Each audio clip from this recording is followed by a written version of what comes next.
한국 딱 1,500억 달러만 투자하라. 그 말은 달콤했지만 실상은 굴욕의 제안이었다. 미국과 함께 바다를 지배하자던 트럼프의 음성 뒤에는 200조 원을 내놓으라는 협박이 숨어 있었다. 삼성전자 시가총액의 절반을 통째로 미국에 바치라는 뜻. 그때였다. 모스크바에서 날아온 한 통의 성명이 백악관 전체를 얼어붙게 만들었다. 280조, 대한민국에 투자하겠다. 러시아의 발표에 회의장은 정적에 잠겼다. 트럼프는 얼굴이 새빨개져 책상을 내리쳤고 러시아를 즉각 제재하겠다며 분노를 터뜨렸다. 하지만 푸틴은 냉담했다. 우린 대한민국과 끝까지 함께 간다. 그 한마디가 백악관의 공기를 완전히 뒤집어 놓았다. 도대체 무슨 일이 벌어진 걸까? 한국이 빠지면 미국 쇠빙선은 고철덩어리가 된다는 말이 허언이 아니었다. 그 말을 처음 던진 이는 바로 하스킨스 특사였다. 그 한 문장이 전략회의실의 온도를 순식간에 영하로 떨어뜨렸다. 나는 에릭 브레넌이다. 백악관 NSC 동부가 전략분석관으로 15년, 그 이전엔 국방부 부국장으로 7년을 보냈다. 2025년 9월 14일 오후 2시, 백악관 지하회의실엔 15명의 고위 관료들이 모여 있었다. 국방장관, 통상대표, 합참 해군참모차장, 대통령 경제보좌관까지 모두 굳은 표정으로 테이블을 둘러싸고 있었다. 마스가 프로젝트. 미국 조선업을 부활시킨다는 거창한 이름의 계획, 그러나 실상은 동맹을 시험하는 협상이었다. 테이블 한가운데 1,500억 달러. 숫자가 적힌 서류 한 장이 있었다. 한화로 약 200조 원, 미국이 한국에 요구하는 투자금이었다. 그 옆엔 세부 조건들이 빽빽이 적혀 있었다. 부품 55% 미국산 사용 의무, 기술자료 사전 제출, 현지 고용 3만 명 보장. 읽으면 읽을수록 이건 협력이 아니라 예속이었다. 브레넌, 한국 측의 반응을 예측해보시오. 하스킨스가 내 이름을 불렀다. 트럼프 대통령의 최측근이자 이번 협상의 설계자. 은발 아래 매서운 눈빛, 그리고 자신만만한 미소를 지닌 남자였다. 나는 준비한 보고서를 꺼냈다. 한국은 세계 유일의 쇠빙 LNG선 건조 기술을 보유하고 있습니다. 영하 60도에서도 운항 가능한 아크7 등급의 선박, 그걸 만들 수 있는 나라는 단 하나 한국뿐입니다. 현재 북극 항로용 특수 선박 시장의 80%를 한국이 점유하고 있습니다. 그래서? 하스킨스가 비웃듯 말했다. 그래서 한국 없이는 북극 항로 진출이 불가능하다는 뜻입니다. 내 대답에 회의실이 잠시 조용해졌다. 사실 답은 이미 나와 있었다. 미국이 가진 쇠빙선은 고작 3척. 폴라스타, 힐리, 아이비크. 그마저도 평균 수령이 40년이 넘은 노후 선박이었다. 폴라스타는 1976년에 건조된 화석 같은 배, 힐리는 이미 동력 효율이 떨어졌고 아이비크는 민간 상선을 개조한 제한형이었다. 반면 러시아는 37척의 쇠빙선을 운용 중이었다. 그중 5척은 원자력 추진 괴물들이었다. 아르크티카 11르, 우랄, 야쿠티아, 추코트카. 각각 7만 5천 마력, 북극의 바다를 갈라버리는 존재들이었다. 그들은 이미 북극 항로의 실질적 지배자였다. 그래서 더욱 한국이 필요하다는 거군. 하스킨스가 테이블을 두드렸다. 1,500억 달러를 투자받는 대신 한국은 우리에게 북극 항로 진출권을 제공하게 될 거야. 새로운 쇠빙선 10척도 한국이 건조해주겠지. 경제보좌관이 끼어들었다. 한국 조선소들이 최근 적자에 시달리고 있다는 보고가 있습니다. 이 제안을 거절하긴 어렵겠죠. 나는 고개를 저었다. 그건 협력이 아닙니다. 종속입니다. 그 말이 회의실 안을 울렸다. 하지만 아무도 대답하지 않았다. 하스킨스의 눈빛만이 차갑게 빛났다. 나는 그때 이미 느꼈다. 이 협상은 단순한 경제 프로젝트가 아니라 존중과 자존심의 전쟁이 될 거라는 것을. 회의실의 공기는 이미 승리를 확신한 사람들의 미소로 가득 차 있었습니다. 하스킨스는 의자에 몸을 기대며 손끝으로 서류를 두드렸고 경제보좌관은 조용히 미소를 지었습니다. 그들에겐 이미 결과가 정해진 게임이었죠. 하지만 그날 오후 4시 정각, 문이 열리며 들어온 5명의 인물들이 모든 걸 바꾸었습니다. 한서진, 한국 국방부 국장, 50대 초반의 단단한 인상을 지닌 여성. 그녀의 눈빛엔 흔들림이 없었고 손끝의 움직임마저 절제되어 있었습니다. MIT에서 해양공학 박사학위를 받은 뒤 해군 대령으로 복무하며 북극 항로 전략 연구를 주도했던 인물. 그녀는 단순한 관리가 아니라 바다를 아는 군인이었습니다. 자리로 안내된 그녀는 짧게 악수를 나눈 뒤 아무 말 없이 앉았습니다. 하스킨스가 준비해둔 서류를 건넸습니다. 우리의 제안입니다. 검토해 보시죠. 그 말 속엔 이미 자신감이 묻어 있었죠. 한 국장은 천천히 서류를 펼쳤습니다. 종이 넘기는 소리만 회의실에 울려 퍼졌습니다. 누군가는 숨을 죽였고 누군가는 시계를 흘끗 보았습니다. 초침 소리조차 거슬릴 만큼의 정적. 5분이 흘렀을 때 그녀는 서류를 덮고 고개를 들었습니다. 조건은 없습니다. 그 한마디가 떨어지는 순간 회의실의 공기가 멈췄습니다. 폭탄이 터진 것도 아닌데 모두가 충격에 굳어버렸죠. 무슨 말씀이십니까? 하스킨스가 물었습니다. 그의 얼굴에서 익숙한 거만함은 사라지고 낯선 불안이 피어올랐습니다. 동맹에는 조건이 없습니다. 그녀의 목소리는 조용했지만 단단했습니다. 70년간 함께 피 흘린 나라를 하청업체로 대하시는 겁니까? 국방장관이 급히 끼어들었습니다. 한 국장, 이건 비즈니스입니다. 감정적으로 접근하지 마십시오. 그녀는 짧게 미소를 지었습니다. 비즈니스라면 더더욱 거절해야겠군요. 한국조선업은 하청이 아니라 파트너를 원합니다. 하스킨스의 얼굴이 붉게 상기되었습니다. 1,500억 달러입니다. 이 정도 투자를 거절한다고요? 그녀는 눈을 마주치며 되물었습니다. 부품 55% 미국산 의무화, 그게 무슨 뜻인지 아십니까? 한국 중소기업 300곳이 문을 닫습니다. 기술자료 사전 제출 조항은요. 70년간 쌓은 기술을 공짜로 넘기라는 거 아닙니까? 그 순간 갑자기 회의실 스크린이 켜졌습니다. 속보 자막이 번쩍였죠. 모스크바 긴급뉴스 러시아, 한국과 북극 항로 공동개발 추진, ARCS 프로젝트 280조 원 규모 펀드 조성. 러시아 재무장관 세르게이 로마노프가 화면에 등장했습니다. 한국은 기술을, 러시아는 항로를 제공합니다. 조건 없는 동등한 협력입니다. 순식간에 회의장은 얼음장처럼 식었습니다.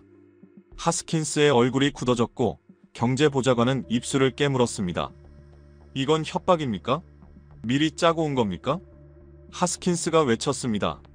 아닙니다. 한서진 국장이 일어섰습니다. 그녀의 눈빛은 차갑고도 평온했습니다. 이건 선택입니다. 미국의 1,500억 달러에는 조건이 있고 러시아의 280조에는 없습니다. 한국이 러시아와 손잡으면 어떤 결과가 올지 아십니까? 국방장관이 목소리를 높였습니다. 압니다. 그녀는 단호히 답했습니다. 무릎 꿇고 사는 것보다 서서 죽는 게 낫습니다. 우리 대통령께서도 분명히 말씀하셨죠. IMF 같은 종속은 다시 없을 거라고요. 회의장은 폭발 직전의 화약고 같았습니다. 관세를 올려버리면 한국 경제는 끝입니다. 통상대표가 외쳤습니다. 그러시죠. 그녀는 조용히 말을 잘랐습니다. 대신 평택 985km 보급선은 직접 지키시고 부산의 미 해군 정비창도 알아서 운영하십시오. 그 말에 해군 참모 차장의 얼굴이 하얗게 질렸습니다. 부산 도크가 없으면 태평양 함대의 유지보수가 불가능하다는 걸 그는 누구보다 잘 알고 있었으니까요. 결국 협상은 결렬되었습니다. 한국 대표단이 떠나자 회의장은 아수라장이 되었습니다. 저들이 감히 우리를 거부했다고? 하스킨스가 테이블을 내리쳤습니다. 경제보좌관이 속삭였습니다. 러시아와 손잡는다는 건 블러프일 겁니다. 그러나 나는 알고 있었습니다. 그건 허세가 아니었다. 한국은 정말로 새로운 길을 선택한 것이었다. 조건이 아니라 존중을 택한 나라. 그날 밤 나는 홀로 보고서를 썼다. 창밖으로 워싱턴 기념탑이 하얗게 빛나고 있었다. 그 불빛은 차갑고 어딘가 쓸쓸했다. 우리는 기술도 없고 선박도 없으면서 오직 돈과 조건으로만 한국을 억누르려 했다. 74년 동맹의 가치를 단돈 1,500억 달러로 환산하려 했던 것이다. 나는 마지막 문장을 천천히 적었다. 우리가 잃은 것은 협상이 아니라 신뢰였다. 우리가 잃은 건 한국이 아니라 신뢰입니다. 그리고 그 신뢰를 되찾는 데는 돈보다 훨씬 더 큰 대가가 필요할 겁니다. 그때는 몰랐습니다. 그 한 문장이 얼마나 큰 파장을 일으킬지 말이죠. 다음날 새벽 5시 전화벨이 미친 듯 울렸습니다. 국방장관이었습니다. 브레넌, 지금 당장 펜타곤으로 오시오. 대통령께서 기다리고 계신다. 그의 목소리는 단호하고 떨렸습니다. 평소라면 담담했을 그가 숨을 가쁘게 몰아쉬고 있었죠. 나는 곧장 정장을 걸치고 밖으로 나왔습니다. 새벽의 워싱턴 거리는 이상하리만큼 적막했습니다. 안개가 드리운 도로 위로 가로등 불빛이 희미하게 번졌고 라디오에서는 어젯밤 뉴스를 반복해서 흘려보내고 있었습니다. 대한민국, 미국의 종속 요구 거부 조건 없는 동맹만이 진짜 동맹. 그 문장이 차 안의 정적을 꿰뚫었습니다. 펜타곤까지의 길은 평소보다 훨씬 어둡게 느껴졌습니다. 국방장관의 다급한 목소리, 대통령이 기다리고 있다는 그 한마디가 내 머릿속을 끊임없이 맴돌았죠. 보통 30분 걸리던 거리를 15분 만에 도착했습니다. 지하 2층 긴급회의실에 들어서자 이미 10명이 넘는 고위 관료들이 모여 있었습니다. 그리고 정말로 트럼프 대통령이 그 자리에 앉아 있었습니다. 새벽 5시 반이었습니다. 대통령의 얼굴은 분노로 붉게 상기되어 있었고 회의실 안의 공기는 숨조차 쉬기 어려울 만큼 무거웠습니다. 브레넌, 어제 협상이 완전히 결렬됐다는 게 사실인가? 나는 천천히 고개를 끄덕였습니다. 예, 대통령님. 한국 측이 모든 조건을 거부했습니다. 모든 조건을? 대통령의 눈이 흔들렸습니다. 믿을 수 없다는 표정이었습니다. 1,500억 달러를 거부했다고? 그의 시선이 대형 스크린으로 향했습니다. 스크린에는 한국 언론의 헤드라인들이 떠올랐습니다. 대한민국, 미국의 종속 요구 거부. 조건 없는 동맹만이 진짜 동맹이다. 러시아와 함께 새로운 북극 시대를 연다. 하나같이 도발적인 문장들이었죠.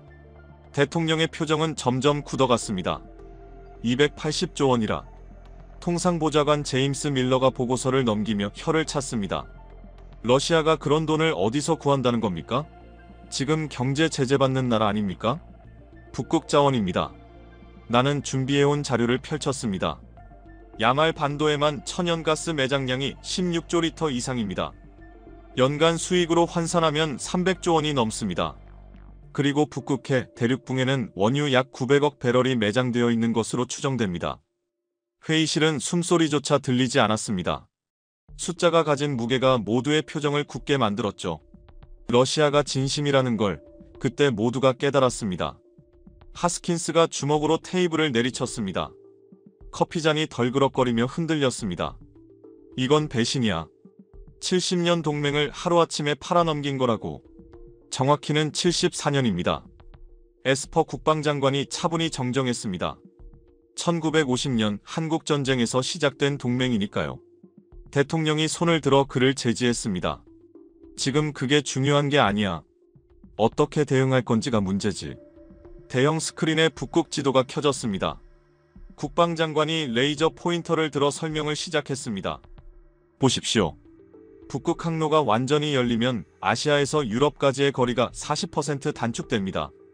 수에즈 운하를 거칠 때는 24,000km지만 북극 항로를 통하면 14,000km로 줄어듭니다. 지도 위에는 붉은 선과 파란 선이 동시에 그려졌습니다. 한눈에 봐도 차이는 명확했죠. 10일 걸리던 항해가 6일로 단축되는 겁니다. 운송비만 해도 연간 수천억 달러 절약입니다. 문제는 우리에게 그 항로를 운항할 능력이 없다는 거야. 해군 참모차장 길대의 제독이 낮은 목소리로 말했습니다. 쇠빙선 3척으로는 불가능합니다. 게다가 평균 수령 40년의 노후 선박들이죠. 러시아는 몇 척이지? 대통령이 물었습니다. 37척입니다. 길대의 제독의 목소리가 작아졌습니다. 그중 5척은 7만 5천 마력의 원자력 추진 쇠빙선입니다. 회의실 안에 또다시 침묵이 내려앉았습니다. 그 침묵은 단순한 불안이 아니라 이제 우리는 뒤처졌다는 절망의 확인이었습니다. 침묵이 길게 이어졌습니다. 숫자가 모든 걸 말해주고 있었죠. 쇠빙선 3척으로는 37척의 러시아 함대를 상대할 수 없었습니다. 그 차이는 단순한 전력의 문제가 아니라 시대의 격차였습니다. 오전 6시 반 NSA 국장이 문을 열고 급히 들어왔습니다. 긴급 보고입니다. 러시아 통신망 감청 결과 한국 실무진이 이미 모스크바로 출발했습니다. 오늘 오후 첫 회담이 열릴 예정입니다. 그 한마디에 회의실의 공기가 다시 요동쳤습니다. 하스킨스가 벌떡 일어나며 외쳤습니다. 지금 당장 제재를 가해야 합니다. 관세 25%로는 부족해요. 50%? 아니, 100%까지 올려버립시다. 의자가 뒤로 넘어갈 뻔할 만큼 격앙된 목소리였습니다. 그럼 우리도 타격을 입습니다. 나는 조심스럽게 끼어들었습니다. 모든 시선이 일제히 나를 향했습니다. 무슨 소리야, 브레넌? 하스킨스의 눈이 번뜩였습니다. 평택의 캠프 험프리스를 생각해 보십시오. 나는 자리에서 일어나 북극 지도 옆에 걸린 한반도 지도를 가리켰습니다. 985km에 달하는 보급선이 끊기면 주한미군 28,000명이 고립됩니다. F-35 부품의 30%, 패트리어트 미사일 부품의 45%가 한국산입니다. 하스킨스가 냉소적으로 웃었습니다. 설마 우리가 한국 부품에 의존한다고? 그때 내 휴대전화가 진동했습니다. 회의 중에는 절대 받지 않지만 왠지 불길한 예감이 들었죠. 잠시만요. 나는 조심스레 전화를 받았습니다. 아버지, 큰일 났어요. 군산기지에서 근무 중인 아들 마이클의 목소리였습니다. 한국 협력업체들이 부품 공급 중단을 통보했어요. MQ-9 드론 전대가 전면 비행 중지 상태입니다. 나는 스피커폰을 켰습니다. 회의실 전체에 아들의 다급한 목소리가 울려 퍼졌습니다. 지금 정비병들이 난리예요. 한국 부품 없이는 수리가 불가능하대요. 리퍼 드론도 마찬가지입니다. 전화를 끊자 회의실은 얼어붙었습니다. 방금 전까지만 해도 강경일변도였던 공기가 한순간에 불안으로 바뀌었죠. 나는 조용히 말을 꺼냈습니다. 이게 현실입니다. 한국은 더 이상 예전의 한국이 아닙니다. 세계 5번째 방산 수출국이자 핵심 부품 기술을 가진 국가입니다. 시간은 오전 8시를 넘어가고 있었습니다. 이번엔 CIA 동아시아 국장이 보고했습니다. 중국이 움직이기 시작했습니다. 한국이 러시아와 손잡으면 중국도 합류할 가능성이 높습니다. 그럴 경우 북극 항로는 완전히 그들의 손에 들어갑니다. 대통령의 얼굴이 어두워졌습니다. 그럼 우리는 어떻게 되는 거야? 에스퍼 장관이 담담히 대답했습니다. 고립됩니다, 대통령님. 북극 항로에서 배제되면 유럽과 아시아 무역의 주도권을 잃게 됩니다. 미국의 영향력은 급격히 축소될 겁니다. 누군가 조심스럽게 말을 꺼냈습니다. 그렇다면 주한미군을 철수시키면 어떻습니까? 그럼 한국도 정신을 차리겠죠? 그건 자살행위입니다. 길대의 제독이 단호히 반박했습니다. 주한미군은 단순히 한국을 지키는 게 아닙니다. 중국과 러시아를 견제하는 전진기지입니다. 철수하면 태평양 방어선이 하와이까지 밀립니다. 회의는 논쟁으로 번졌습니다. 강경파는 압박을, 온건파는 대화를 주장했죠. 대통령은 침묵한 채 모든 발언을 듣고 있었습니다. 그 침묵이 더 무서웠습니다. 그리고 오전 10시 CNN 속보가 터졌습니다. 한국 이재명 대통령 긴급 기자회견. 화면 속 대통령의 표정은 차분했지만 단호했습니다. 대한민국은 누구의 하청국가도 아닙니다. 우리는 대등한 파트너로서 존중받을 권리가 있습니다. 만약 미국이 우리를 하청업체로 본다면 우리는 새로운 파트너를 찾을 수밖에 없습니다. 기자가 물었습니다. IMF 같은 경제 위기가 재발할 가능성은 없습니까? 이재명 대통령은 미소도 없이 대답했습니다. 없습니다. 오늘의 한국은 1997년의 한국이 아닙니다. 외환 보유고 4천억 달러, GDP 세계 10위, 반도체와 배터리 세계 1위. 우리는 충분히 혼자 설 수 있습니다. 그 말이 끝나자 회의실의 모니터 불빛이 마치 새벽의 칼날처럼 우리 얼굴을 비추었습니다. 그 순간 나는 본능적으로 느꼈습니다. 이건 단순한 외교 갈등이 아니라 세계 질서가 다시 써지는 순간이라는 것을. 하스킨스의 얼굴이 붉게 달아올랐습니다. 저 오만한 태도 좀 보시오. 그가 외쳤습니다. 하지만 나는 더 이상 침묵할 수 없었습니다. 오만한 건 그들이 아닙니다. 우리입니다. 회의실이 순간 조용해졌습니다.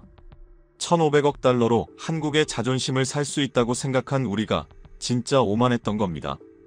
오후 2시 백악관 언론 브리핑룸. 대변인의 목소리는 굳어 있었습니다. 미국은 한국의 비협조적 태도에 깊은 유감을 표명합니다. 필요시 모든 옵션을 검토할 것입니다. 차분하게 읽히는 문장들 사이로 이미 기울어진 판세가 느껴졌습니다. 불과 2시간 뒤 전 세계를 뒤흔든 장면이 생중계되었습니다. 모스크바. 화면 속에는 한국과 러시아 대표단이 악수를 나누고 있었습니다. 뒤편 스크린에는 ARCS 아크틱 리소스 코아퍼레이션 시스템이라는 문구와 북극 항로 지도가 떠 있었죠. 쇠빙 LNG선 60척 건조, 북극 항만 인프라 구축, 극지 자원 공동 개발. 밀러가 보고서를 읽으며 한숨을 쉬었습니다. 이건 완전히 새로운 동맹이야. 그 말이 회의실을 울렸습니다. 저녁 7시 상원 외교위원장이 긴급 성명을 냈습니다. 한국과의 관계 악화는 미국의 국익에 치명적입니다. 즉각 대화를 재개해야 합니다.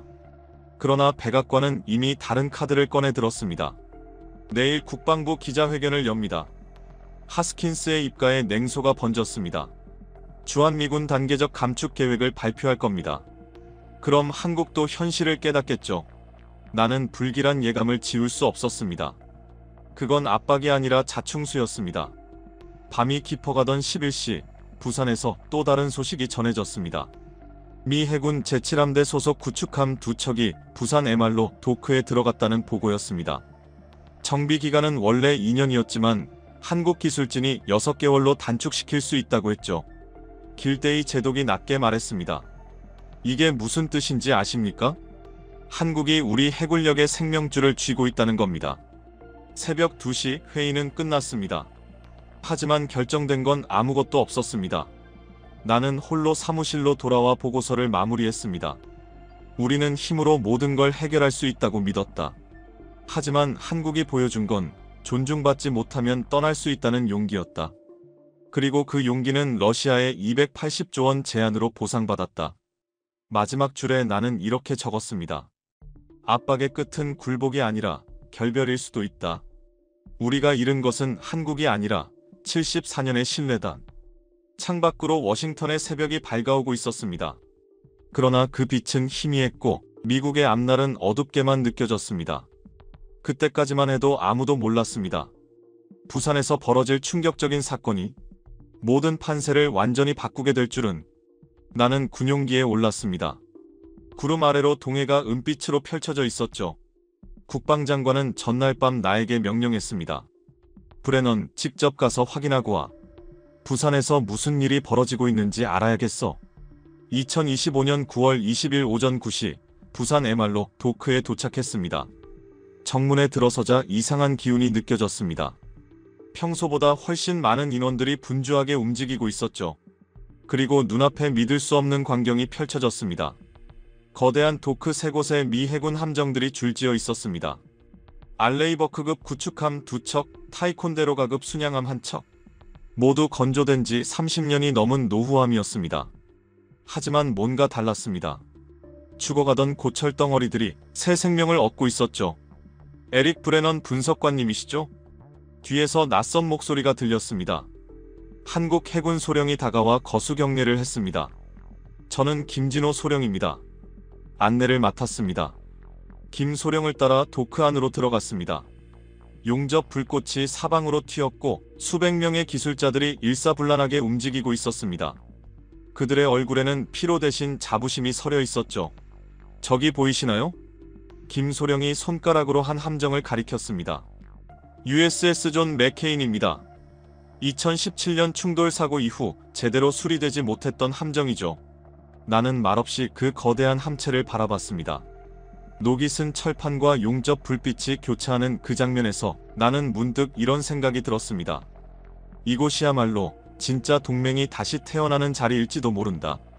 한국 기술자들이 새로운 강판을 붙이고 있었습니다. 레이저 커팅 장비에서 불빛이 번쩍이며 특수강판이 정밀하게 재단되고 있었죠. 두께 40mm, 인장 강도 500메가파스칼.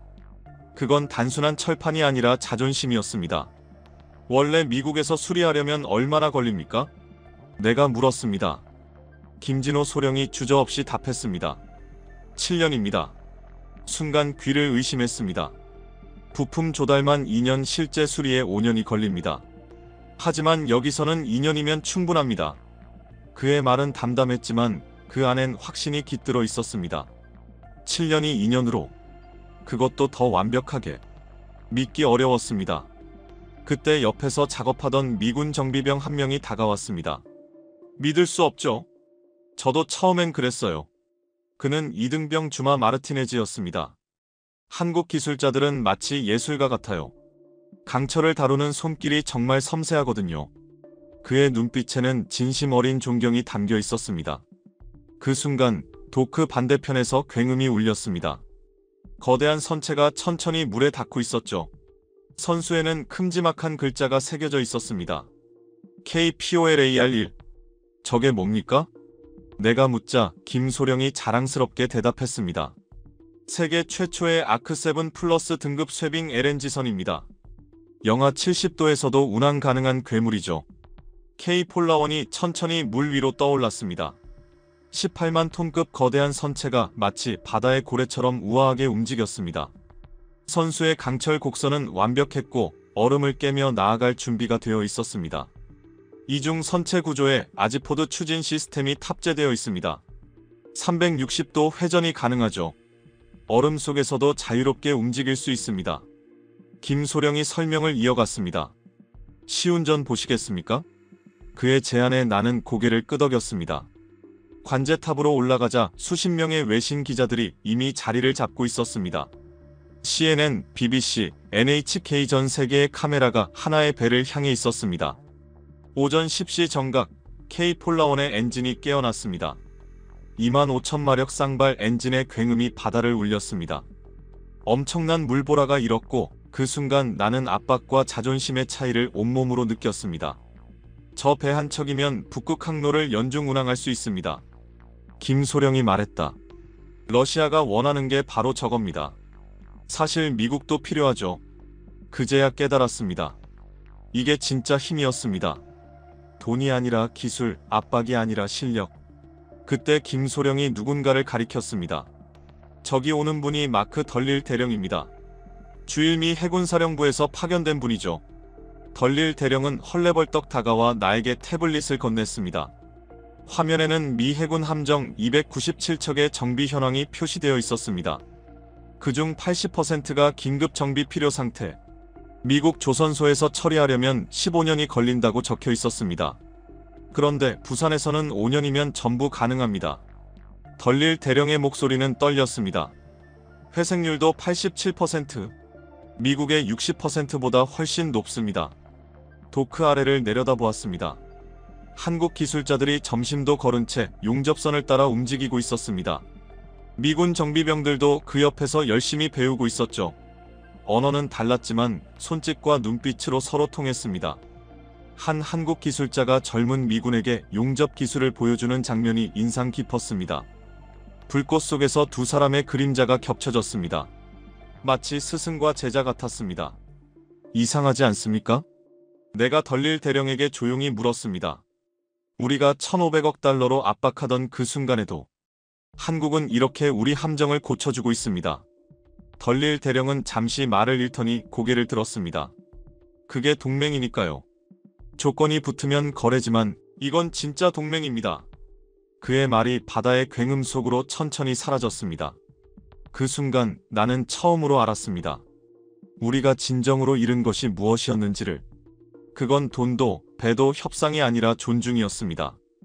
오후 2시 믿기 힘든 장면이 눈앞에 펼쳐졌습니다. K폴라원이 부산항을 천천히 빠져나가더니 이내 거대한 몸체를 흔들며 실제 항해를 시작한 겁니다. 목적지는 동해 먼바다. 그곳에서 극한 기동 테스트가 예정되어 있었죠. 헬기에 올라 그 거대한 선박을 따라갔습니다. 창공에서 내려다본 K폴라원은 한 폭의 그림 같았습니다. 시속 20노트로 질주하는 거대한 선체가 얼음바다를 가르는 칼날처럼 빛났습니다. 선미에서 솟구치는 물보라가 햇빛에 부딪혀 무지개를 만들었고 그 아래에서 강철의 괴물이 살아 움직이고 있었습니다. 저 배가 러시아로 간다면? 내가 조종사에게 물었습니다. 북극 항로의 판도가 바뀝니다. 그의 대답은 단호했습니다. 미국은 영원히 따라잡을 수 없을 겁니다. 부산으로 돌아오는 길, 또 하나의 충격적인 소식을 들었습니다. 한국 정부가 공식 성명을 발표한 것이었습니다. K-폴라원 시리즈 60척 건조 계획 확정, 러시아와 공동 운항 예정, 60척. 미국이 가진 쇠빙선 3척과는 비교조차 되지 않는 숫자였습니다. 저녁 6시, 나는 부산항 전망대에 올랐습니다. 석양이 바다 위를 물들이고 도크의 불빛들이 하나둘 켜지기 시작했습니다. 밤하늘 대신 용접 불꽃이 별처럼 반짝였죠. 그 불빛 아래에서 사람들은 쉬지 않고 일하고 있었습니다. 저게 한국의 진짜 모습입니다. 김진호 소령이 내 곁에서 조용히 말했습니다. 압박하면 굴복하는 나라가 아니라 더 강해지는 나라죠. 임진왜란도 6월 25일도 IMF도 결국 다 이겨냈잖아요. 그의 말에 나는 고개를 끄덕였습니다. 역사는 반복되고 있었지만 이번엔 방향이 달랐습니다. 마침 CNN 리포터가 생중계를 하고 있었습니다. 여기는 부산입니다.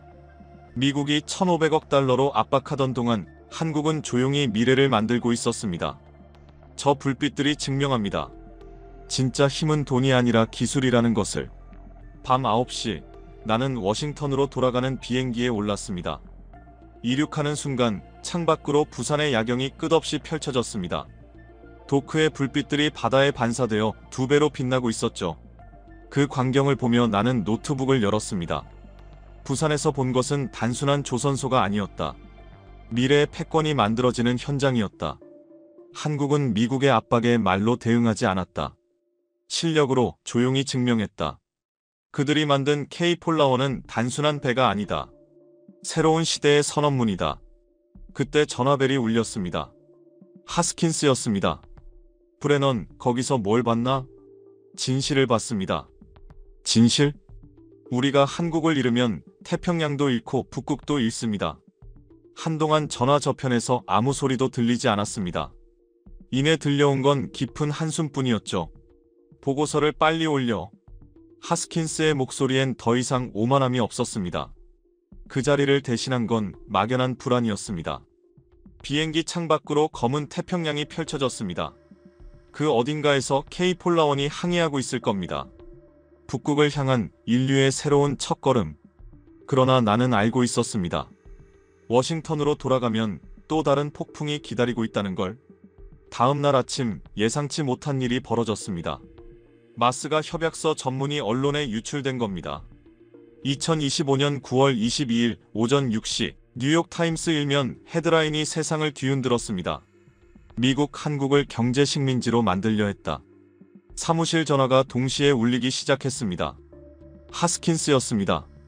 브레넌, 누가 유출한 거야?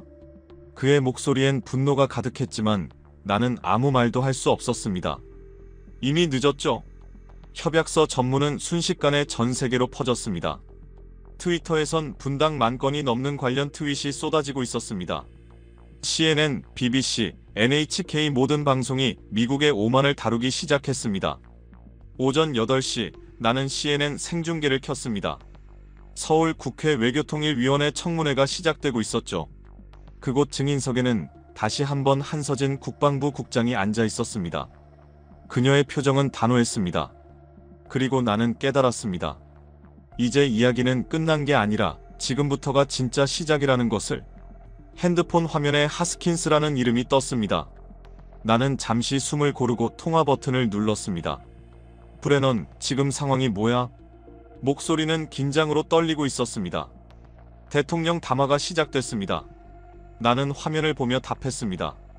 청와대 브리핑룸의 공기가 무겁게 가라앉아 있었습니다. 이재명 대통령이 단상에 서 있었습니다. 그의 눈빛은 단호했고 목소리는 떨림 하나 없었습니다. 국민 여러분, 마스가 협약은 협력이 아니라 종속입니다. 그 한마디에 기자석이 술렁였습니다. 우리는 다시는 IMF와 같은 굴욕을 겪지 않을 것입니다. 우리 아버지 세대는 맨주먹으로 한강의 기적을 이루었습니다. 우리 세대는 그 유산을 지켜낼 의무가 있습니다. 그의 말은 연설이 아니라 선언이었습니다. 독립에 대한, 자존에 대한, 그리고 신뢰에 대한 선언. 나는 모니터를 바라보며 속으로 중얼거렸습니다. 이건 단순한 외교 문제가 아니야. 역사의 방향이 바뀌고 있어. 청문회장의 모습이 다시 화면에 잡혔습니다. 기자들이 몰려들며 아수라장이 되었고 한서진 국장은 차분히 서류를 정리한 뒤 마지막 발언을 남겼습니다. 우리는 더 이상 하청국가가 아닙니다. 동맹이라면 존중해야 합니다. 존중 없는 협력은 강요입니다. 그녀의 말이 끝나자 청문회장은 박수로 가득 찼습니다. 그 소리는 단순한 환호가 아니라 70년 동안 눌려있던 자존심의 폭발이었습니다.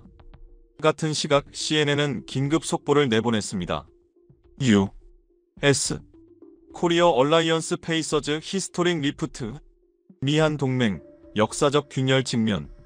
뉴욕 증시에서 방산주가 급락했고 워싱턴은 혼란에 휩싸였습니다. 하스킨스가 낮게 중얼거렸습니다. 그들이 이렇게까지 나올 줄은 몰랐어. 아니요. 내가 조용히 답했습니다. 우리가 그들을 몰랐던 겁니다. 그 순간 내 노트북에 또 다른 긴급 메일이 도착했습니다. 발신자는 미 해군 태평양 사령부였습니다. 서브젝트 ARCS 항로 통제 불가. 내용: 한국과 러시아가 북극 항로 통신망을 공동 관리하기 시작함. 모든 미군 함정의 항적 정보 접근이 제한됨. 실시간 위성 피드 60% 차단. 나는 숨이 멎을 듯한 충격을 받았습니다. 이미 게임은 끝나 있었다. 우리가 수십 년 동안 동맹이라 부르던 관계는 지금 이 순간 균형으로 바뀌고 있었다. 그리고 나는 깨달았습니다. 부산의 용접 불꽃에서 시작된 그 빛이 이제는 북극을 넘어 워싱턴의 어둠을 뚫고 있었다는 걸. 펜타곤에서 전화가 걸려왔습니다. 화면에 뜬 이름은 마크 에스퍼 국방장관이었죠. 브레넌, 큰일이네. 의회가 완전히 뒤집어졌어. 그 말에 나는 서둘러 전화를 끊고 의회 생중계를 켰습니다. 미국 상원 외교위원회가 긴급 소집되어 있었고 민주당의 밥 메넨데스 의원이 단상에 서 있었습니다. 이 협약서를 누가 만든 겁니까? 이게 동맹국을 대하는 방식입니까? 이건 19세기 식민지 조약과 다를 게 없습니다. 그의 목소리가 의사당을 울렸습니다. 곧이어 공화당 의원들도 동조하기 시작했죠. 한국을 잃으면 중국을 견제할 방법이 없습니다. 북한 문제는 어떻게 할 겁니까? 누가 이런 어리석은 조항을 집어넣었죠? 회의장은 혼란에 빠졌습니다. 하스킨스의 이름이 거론되기 시작했고 순식간에 책임론이 번졌습니다. 그의 얼굴은 창백하게 질려 있었죠. 정오가 되자 한국 국회에서도 운명의 표결이 시작되었습니다. 마스가 협약 거부 결의안. 찬성 298, 반대 0, 기권 0. 사실상 만장일치였습니다. 한국 정치 역사상 여야가 이렇게 한 목소리를 낸 건 처음이었습니다. 그만큼 이번 사안이 나라의 존엄을 건 문제였던 겁니다. 오후 2시 월가도 폭발했습니다. 삼성전자 -8%, 현대중공업 -12%, SK하이닉스 -9%. 한국 관련주가 줄줄이 폭락하면서 시장은 공포에 빠졌습니다. 다우지수도 800포인트 급락했죠. IMF 위험지수가 상승하고 있습니다. 재무부 긴급 보고서가 올라왔습니다. 한국발 금융위기 가능성이 제기되고 있습니다. 원달러 환율이 1,400원을 돌파했습니다. 모두가 절망의 기류를 느끼고 있던 바로 그때 오후 3시 정각 놀라운 반전이 일어났습니다. 러시아와 중국이 동시에 성명을 발표한 겁니다. 마치 사전에 철저히 조율한 듯 두 나라의 발표 시각이 초 단위까지 일치했습니다. 먼저 중국인민은행 총재의 발표였습니다. 한국과의 통화스왑 규모를 2배로 확대한다. 총 규모 1,000억 달러. 곧이어 러시아 재무장관 로마노프가 마이크 앞에 섰습니다. 한국은 믿을 수 있는 파트너다. ARCS 펀드를 300조 원으로 증액한다. 그리고 한국의 30년간 에너지 자원을 고정 가격으로 공급하겠다. 그 순간 시장은 폭풍처럼 반응했습니다. IMF 위험지수가 순식간에 안정 구간으로 내려갔고 원달러 환율도 1,300원대로 복귀했습니다. 미국 언론들은 경악했죠. CNN 헤드라인엔 이렇게 떴습니다. 코리어 라이저즈 as the core of a new economic bloc. 한국 새로운 경제 블록의 중심에 서다. 오후 6시 백악관 위기관리팀이 소집되었습니다. 대통령이 직접 회의를 주재했습니다. 트럼프의 얼굴은 굳어 있었고 장관들은 모두 말을 아꼈습니다. 도대체 어떻게 된 거야? 우리가 한국을 압박했는데 오히려 러시아와 중국 품에 떠넘긴 꼴이잖아. 그의 목소리가 회의실을 울렸습니다. 나는 침착하게 자료를 넘기며 말했습니다. 이건 협약이 아닙니다. 불평등 조약입니다. 19세기 제국주의가 식민지를 묶어두던 방식과 똑같아요. 아편전쟁 이후 영국이 중국에 강요했던 난징 조약과도 닮았습니다. 순간 회의실이 정적에 휩싸였습니다. 모두가 내 말의 의미를 이해했죠. 그럼 어쩌란 말이야? 대통령이 낮게 물었습니다. 조건을 철회해야 합니다. 에스퍼 장관이 입을 열었습니다. 그리고 사과해야 합니다. 공개적으로. 사과? 하스킨스가 벌떡 일어났습니다. 미국이 한국에 사과한다고? 말도 안 돼. 에스퍼의 눈빛이 차갑게 빛났습니다. 그게 싫다면 동맹을 잃는 겁니다. 그리고 북극도 태평양 패권도 함께 잃게 될 겁니다. 그 말에 아무도 반박하지 못했습니다. 트럼프조차 고개를 숙였습니다. 밤 9시 나는 사무실로 돌아와 뉴스를 모니터링했습니다. 한국 뉴스 포털 메인에는 굵은 제목이 떠 있었습니다. 미국산 구매법 한국 특별조항. 그 아래엔 작게 쓰여 있었죠. 종속적 파트너십 끝의 시작. 나는 깊은 한숨을 내쉬었습니다. 70년 동안 믿어왔던 질서가 지금 이 순간 무너지고 있었습니다. 회의장의 조명이 조금 어두워지더니 스크린이 다시 바뀌었습니다. 로마노프 장관의 목소리가 울렸습니다. 둘째, 북극 항만 인프라 구축입니다. 무르만스크, 노릴스크, 그리고 블라디보스토크를 잇는 12개의 거점 항만을 한국과 공동으로 건설합니다. 화면에는 항만의 3D 도면이 나타났습니다. 거대한 방파제, 자동하역 설비, 그리고 LNG 저장 시설들이 정밀하게 배치되어 있었죠. 로마노프는 천천히 리모컨을 눌렀습니다.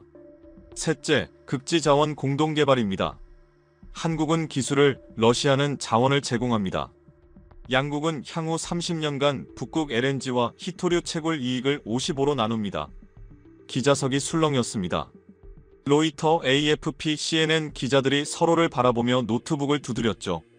모스크바 증시가 즉각 반응했습니다. 지수가 12% 급등했고 루블화 가치가 상승했습니다. 로마노프가 마지막 슬라이드를 띄웠습니다. 넷째, 공동방위 협력입니다. 러시아와 대한민국은 북극 항로 보호를 위한 합동감시 체계를 구축할 것입니다. 순간 회의장 안의 긴장감이 최고조로 달아올랐습니다. 그건 단순한 경제 협약이 아니라 전략적 동맹의 선언이었기 때문입니다. 나는 숨을 삼켰습니다. 한서진 국장이 자리에서 일어나 러시아 측과 악수했습니다. 두 사람의 손이 맞닿는 순간 카메라 플래시가 수십 번 터졌고 기자들의 함성이 회의장을 메웠습니다. 그때 내 귀에 러시아 외무부 직원이 속삭였습니다. 이건 단순한 계약이 아닙니다. 우리는 역사적인 균형을 되찾는 겁니다. 그 말이 내 머릿속에 깊이 박혔습니다. 역사의 균형, 그건 곧 미국 중심 질서의 균열을 의미했습니다. 한서진 국장은 연단으로 나가 단정히 마이크를 잡았습니다. 우리는 조건 없는 신뢰를 원했습니다. 협박 대신 존중을, 거래 대신 동등한 협력을 택했습니다. 한국은 더 이상 누군가의 그림자 속에 머물지 않습니다. 그녀의 발언이 끝나자 회의장은 큰 박수로 뒤덮였습니다.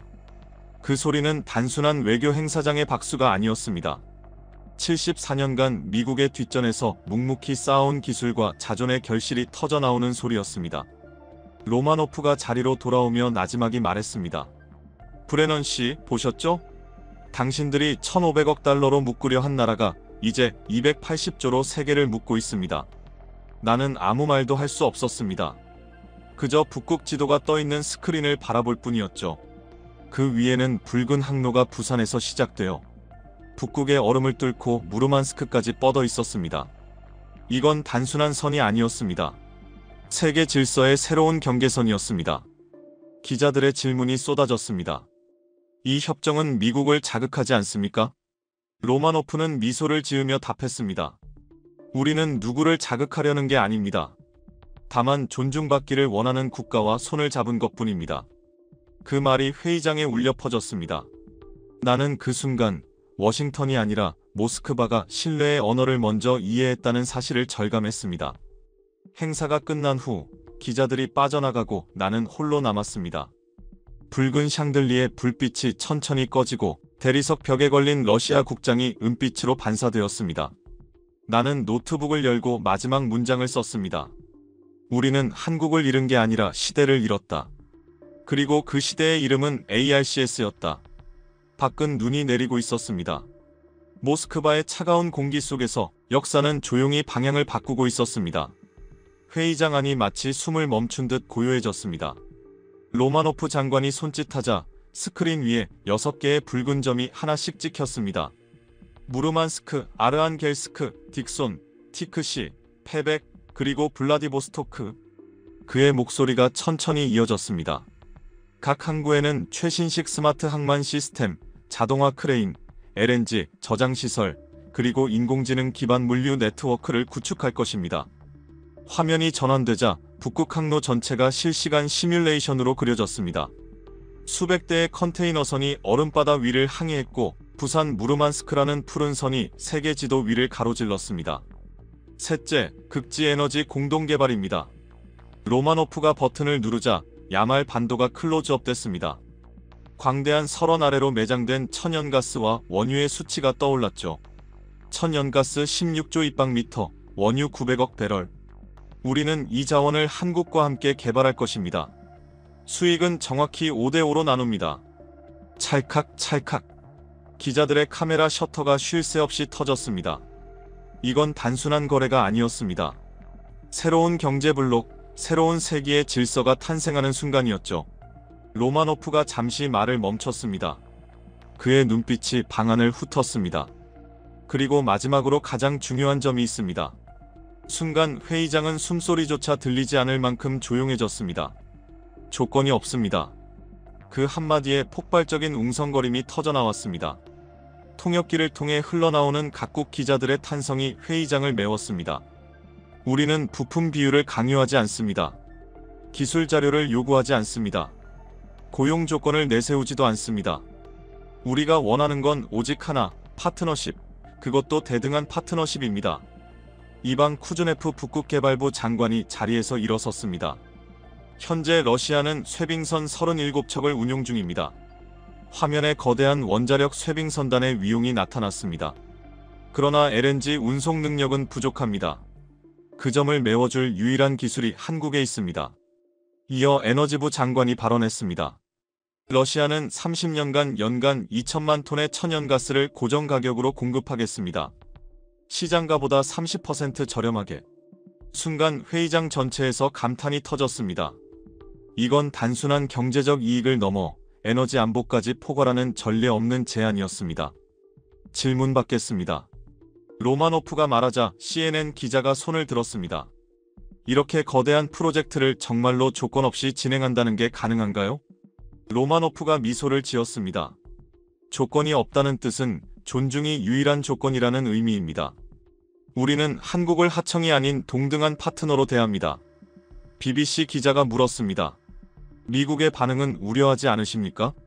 로마노프가 잠시 생각하더니 뜻밖의 대답을 내놨습니다. 미국도 참여할 수 있습니다. ARCS는 닫힌 시스템이 아닙니다. 단 참여를 원한다면 모든 회원국을 존중해야 합니다. 순간 회의장에 잔잔한 탄성이 퍼졌습니다. 그 말은 사실상 미국에 던진 외교적 경고였습니다. 마지막으로 한국 기자가 손을 들었습니다. 러시아가 보는 한국의 가치는 무엇입니까? 로마노프의 표정이 한층 진지해졌습니다. 한국은 세계 최고 수준의 조선 기술을 가진 나라입니다. 6월 25일에 잿더미에서 일어나 지금은 인류의 표준을 만드는 나라가 되었죠. 그런 나라를 하청 취급하는 건 어리석은 일입니다. 순간 내 옆에 있던 미국 기자가 낮게 중얼거렸습니다. 이건 우리를 향한 경고군. 정오가 되자 조인식이 시작됐습니다. 한국 대표단이 천천히 무대로 올랐습니다. 한서진 국장과 로마노프 장관이 마주 섰고 플래시가 터지는 소리 속에 두 사람의 손이 굳게 맞잡혔습니다. 이제 서명하겠습니다. 서류에 잉크가 닿는 소리가 울렸습니다. ARCS 공동선언문. 그 순간 스크린이 밝아지며 새로운 영상이 재생됐습니다. 하얀 눈밭 위를 가르는 K-폴라원의 항해 장면, 그 위로 태극기와 러시아 3색기가 나란히 휘날렸습니다.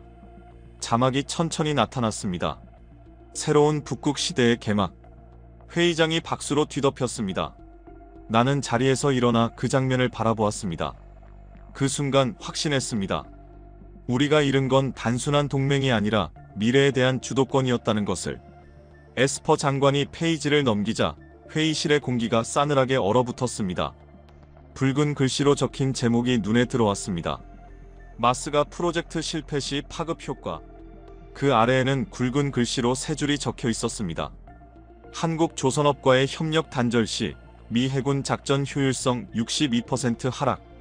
LNG 수송선 건조 중단 시 북극 항로 전략 자산 상실. 태평양 함대 전력 유지 불가능. 트럼프 대통령이 손으로 머리를 감쌌습니다. 62% 하락? 말도 안 돼.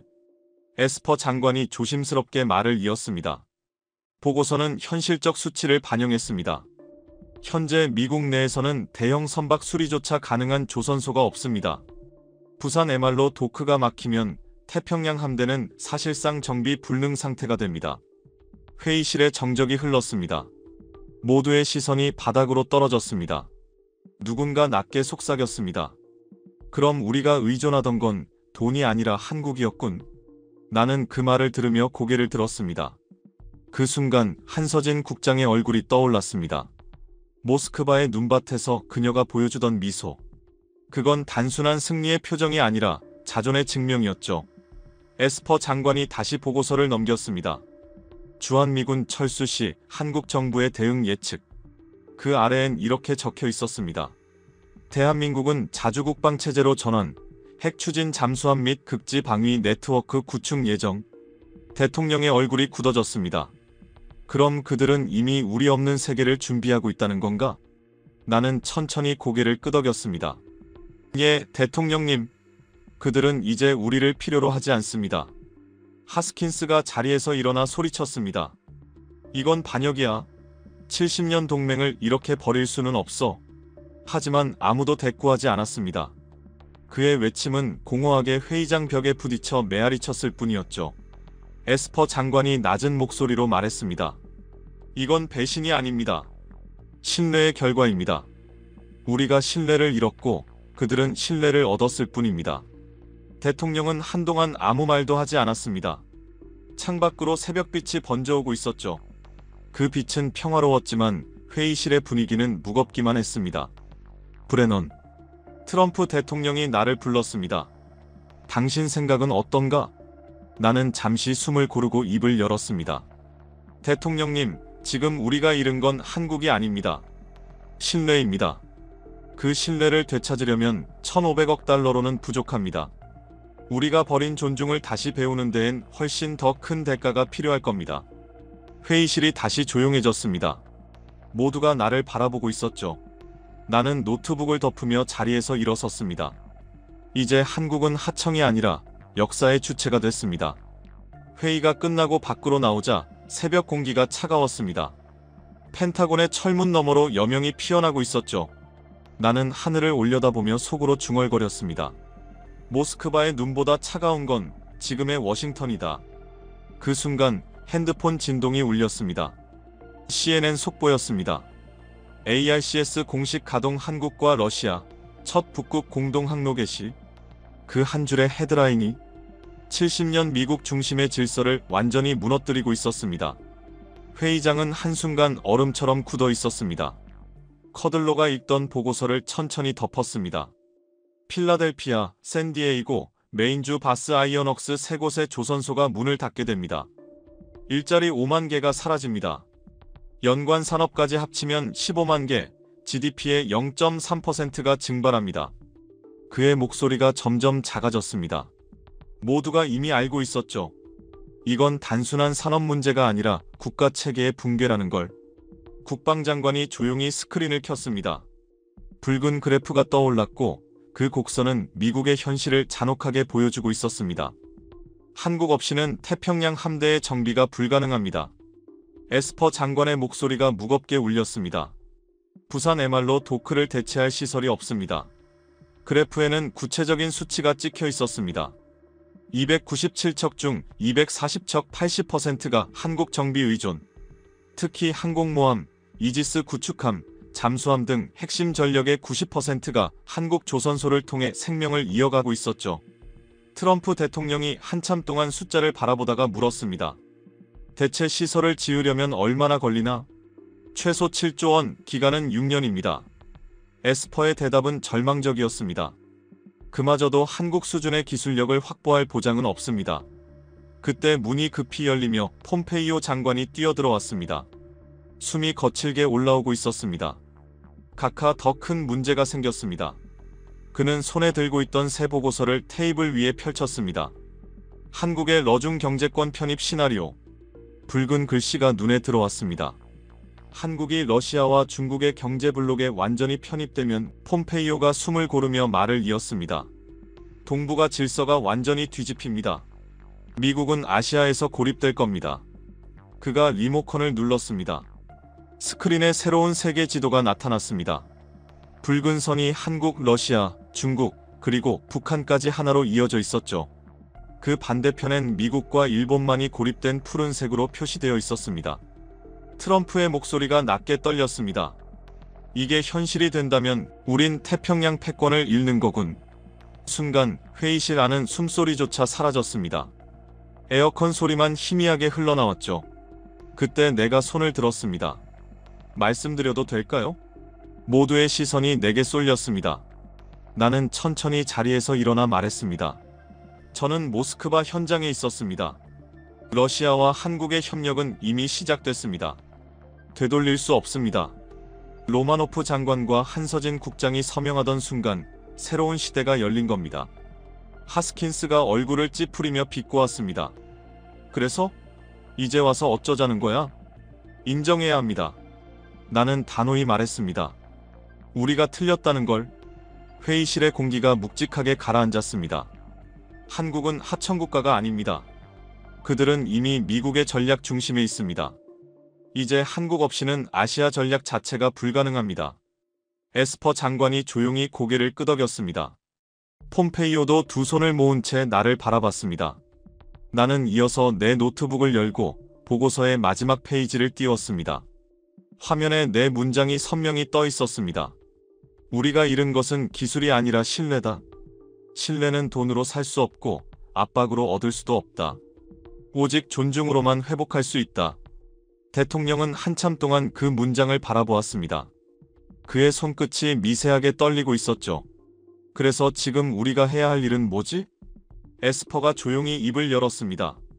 조건을 철회해야 합니다. 그리고 사과해야 합니다. 공개적으로요. 사과라니? 하스킨스가 자리에서 벌떡 일어났습니다. 미국이 한국의 고개를 숙인다고? 말도 안 돼.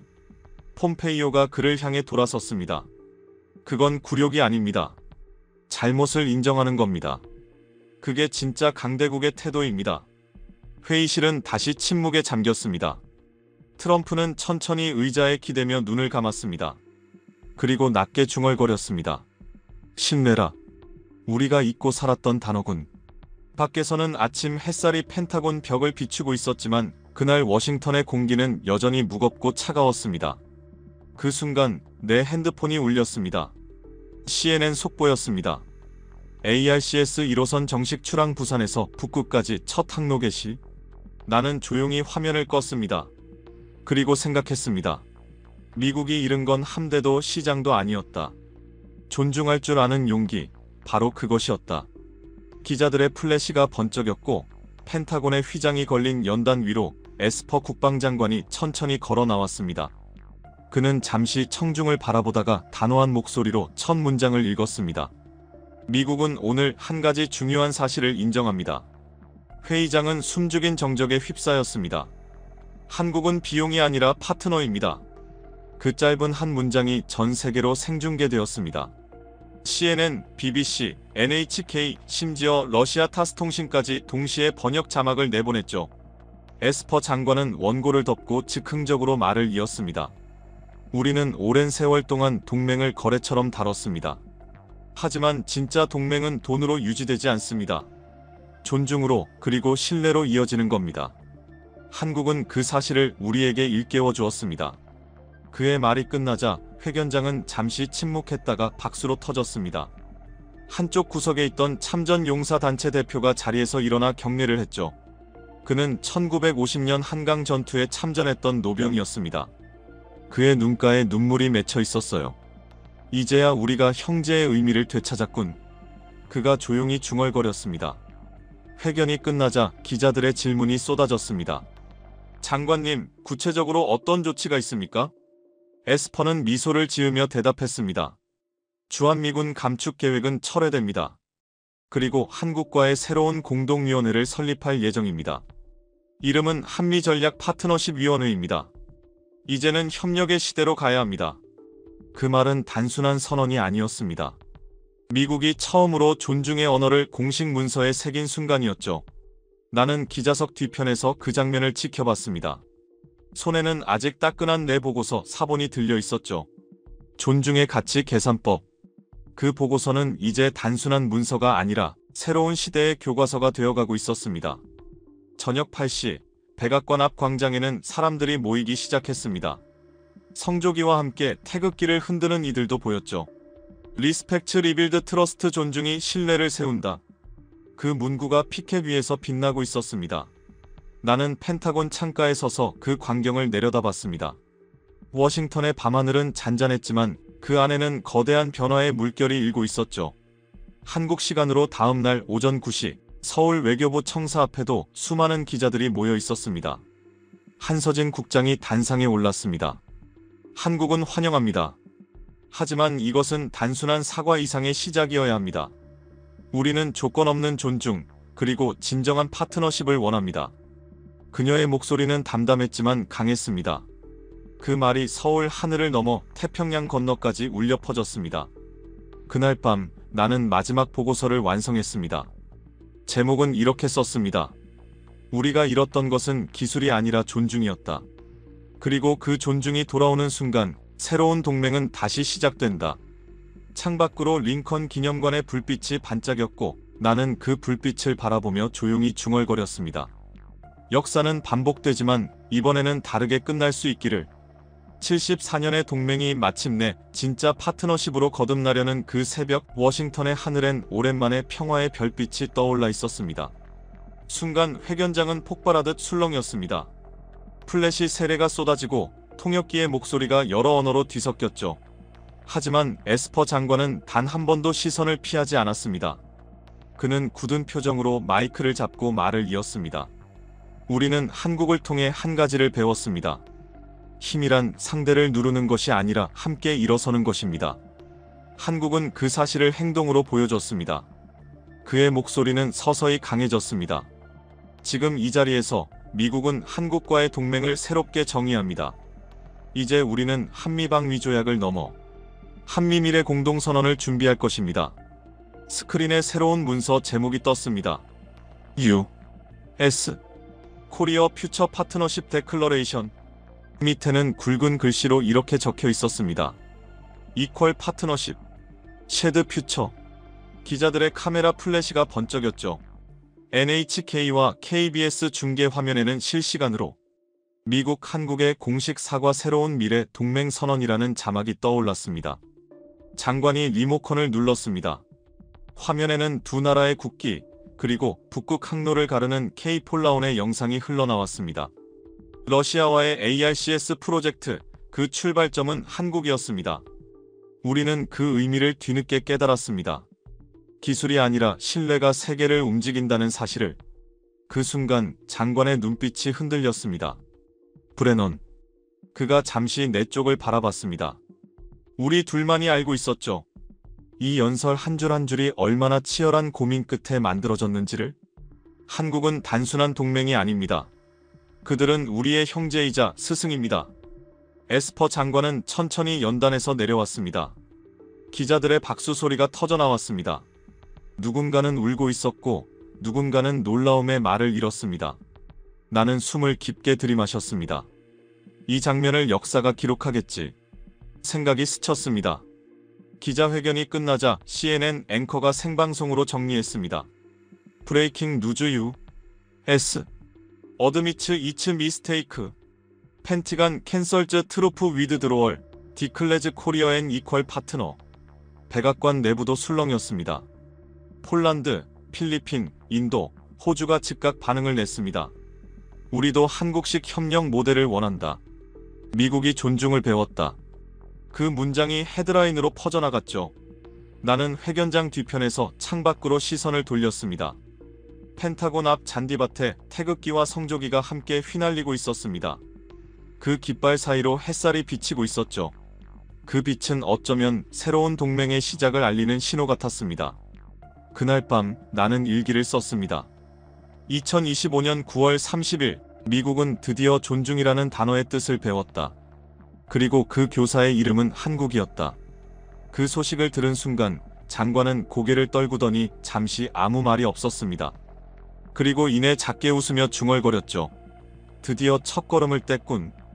그의 목소리엔 안도와 동시에 묘한 떨림이 섞여 있었습니다. 나는 그 옆에서 조용히 커피 한 잔을 내려놓았습니다. 컵에서 김이 피어오르며 좁은 대기실을 감쌌습니다. 잠시 후 장관이 입을 열었습니다. 브레넌, 내가 모스크바에서 보았던 그 장면이 결국 여기까지 우리를 데려왔어. 네, 장관님. 하지만 이건 아직 시작일 뿐입니다. 우리는 동시에 고개를 끄덕였습니다. 밖에서는 기자들이 여전히 떠들썩했고 CNN은 히스토릭 어팔러지 U.S. 리어펌즈 코리어 얼라이언스라는 자막을 내보내고 있었습니다. 74년 만에 미국이 스스로의 오만을 고백한 순간이었죠. 잠시 후 백악관에서 대통령의 연락이 왔습니다. 훌륭했네, 에스퍼. 트럼프 대통령의 목소리가 흥분되어 있었습니다. 국민들도 반응이 좋다. 한국에서 협상팀이 곧 도착한다고 하더군. 에스퍼 장관은 묵묵히 대답했습니다. 이건 정치가 아니라 관계의 회복입니다. 그래, 그게 이번엔 통하길 바라네. 전화를 끊고 나서 장관은 다시 내 쪽을 향했습니다. 브레넌, 오늘 하루를 잊지 마. 이건 단순히 정책 변화가 아니라 존중의 복귀야. 그 순간 대기실 창문 너머로 오전 햇살이 펜타곤 건물의 유리벽에 반사되어 번쩍였어요. 그 빛이 마치 새로운 시대를 비추는 신호 같았습니다. 나는 노트북을 열고 마지막 보고서를 작성하기 시작했습니다. 제목은 간결하게 적었습니다. 존중으로 돌아온 동맹 한미 관계의 74년, 그리고 새로운 1년. 첫 문장은 이렇게 썼습니다. 2025년 9월 30일, 미국은 역사상 처음으로 사과를 통해 지도력을 회복했다. 그 사과는 약함의 표현이 아니라 신뢰의 부활이었다. 커서를 잠시 멈추고 창밖을 바라봤습니다. 워싱턴의 하늘은 맑고 링컨 기념관의 불빛은 여전히 은은했습니다. 그때 핸드폰이 다시 울렸습니다. 이번엔 서울이 아닌 부산이었습니다. 브레넌 씨, 방금 K-폴러 3호가 북극 항로에 진입했습니다. 한국 해양부 관계자의 목소리였습니다. 그 한마디에 모든 게 연결되었습니다. ARCS, 협력, 존중, 그리고 미래. 나는 미소 지으며 대답했습니다. 좋은 소식이군요.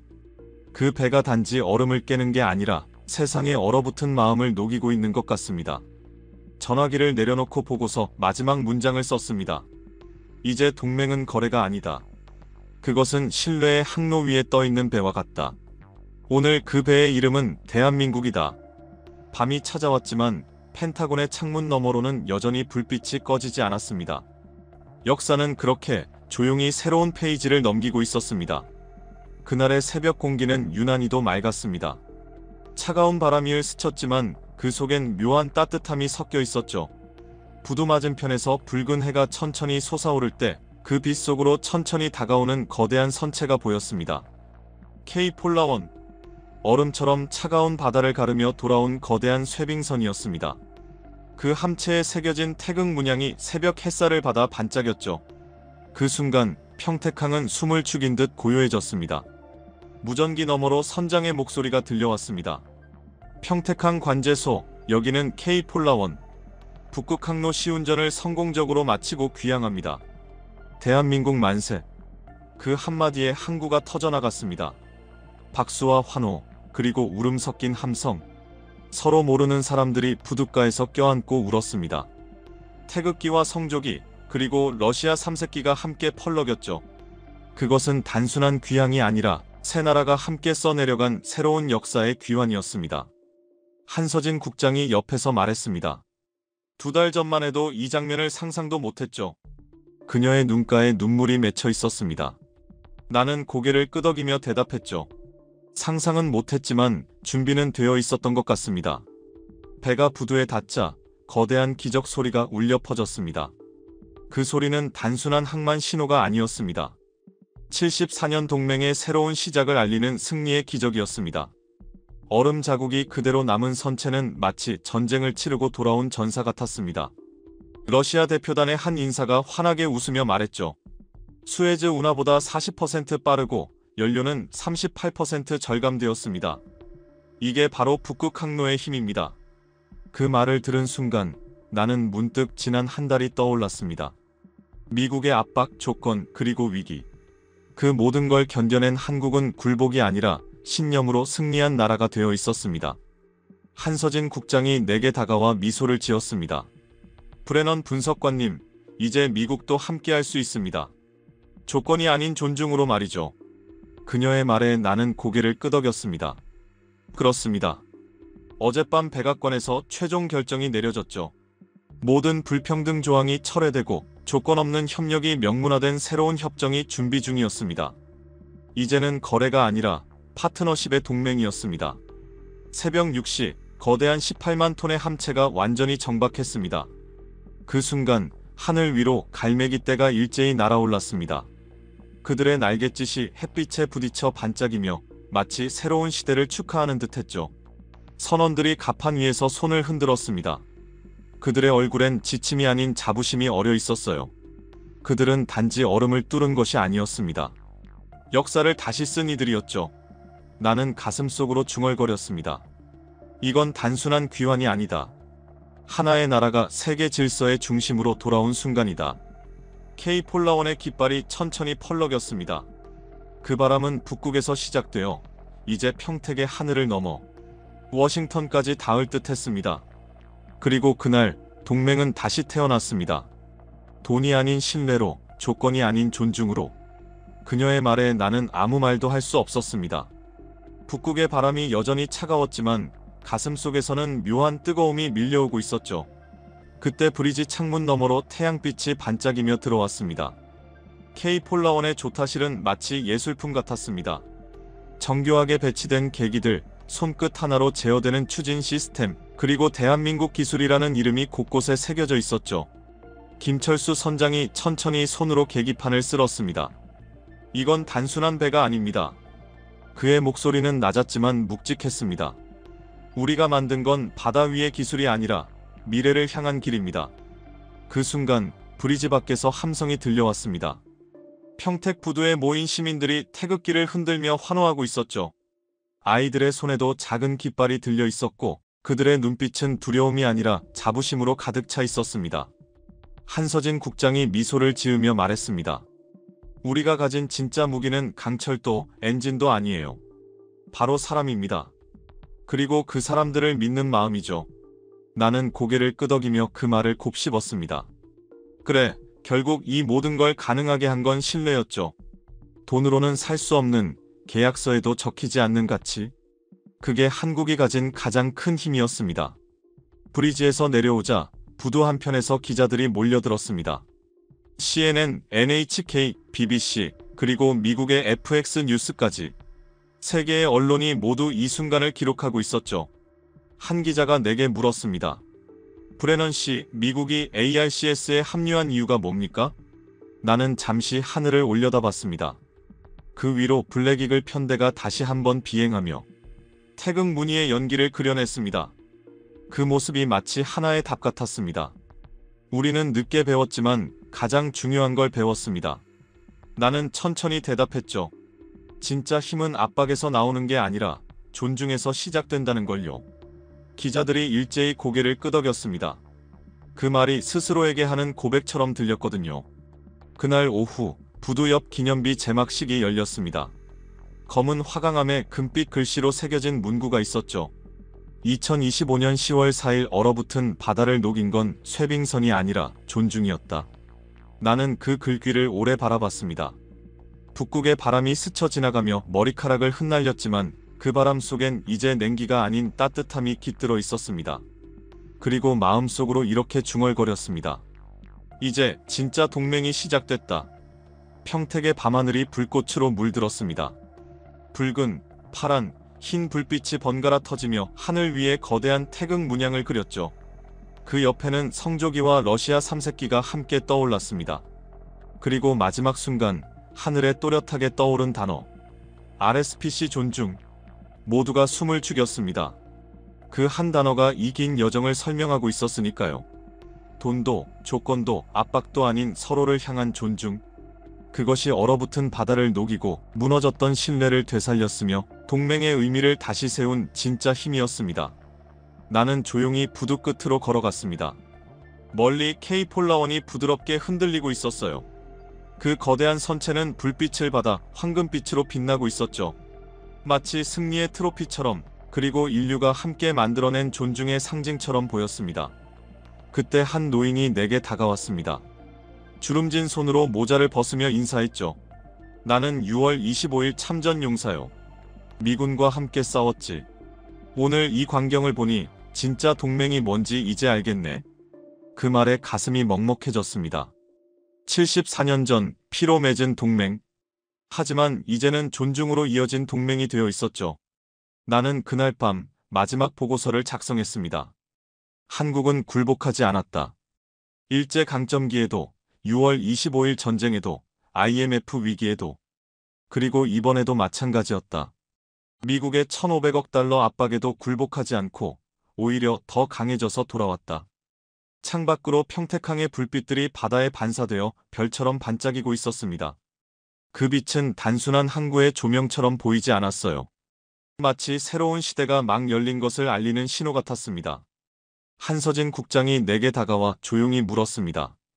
이제 진짜 동맹이 시작되는 거겠죠? 나는 미소 지으며 대답했습니다. 네, 이제야 비로소 시작입니다. 조건이 아닌 신뢰로, 압박이 아닌 존중으로. 그녀는 고개를 끄덕이며 평택의 밤하늘을 바라봤습니다. 하늘에서는 여전히 불꽃이 터지고 있었죠. 태극 문양이 흩어지며 그 자리에 74년의 동맹, 새로운 74년의 시작이라는 문구가 떠올랐습니다. 그날의 마지막 소리는 K폴라원의 기적이었습니다. 깊고 묵직한 금소금이 바다를 울렸죠. 내일이면 두 번째 배가 북극으로 떠난답니다. 한 국장이 말했습니다. 이번엔 미국 기술자들도 함께 타요. 배우기 위해서, 그리고 함께 만들기 위해서. 나는 하늘을 올려다봤습니다. 그곳엔 더 이상 경쟁의 그림자가 없었습니다. 대신 새 나라의 깃발이 나란히 펄럭이며 새로운 시대를 맞이하고 있었죠. 한국은 증명했습니다. 작은 나라라도 거대한 힘 앞에서 굴복이 아닌 존중으로 당당히 설 수 있다는 것. 그것이 진정한 힘이었습니다. 그리고 마지막 문장을 적었습니다. 이제 동맹은 거래가 아니다. 존중이 곧 힘이고 신뢰가 곧 미래다. 평택의 불빛이 점점 잦아들며 바다 위로 반사되었습니다. 그 빛이 마치 새벽의 별처럼 고요하게 속삭이고 있었습니다. 이제 진짜 이야기는 시작이다.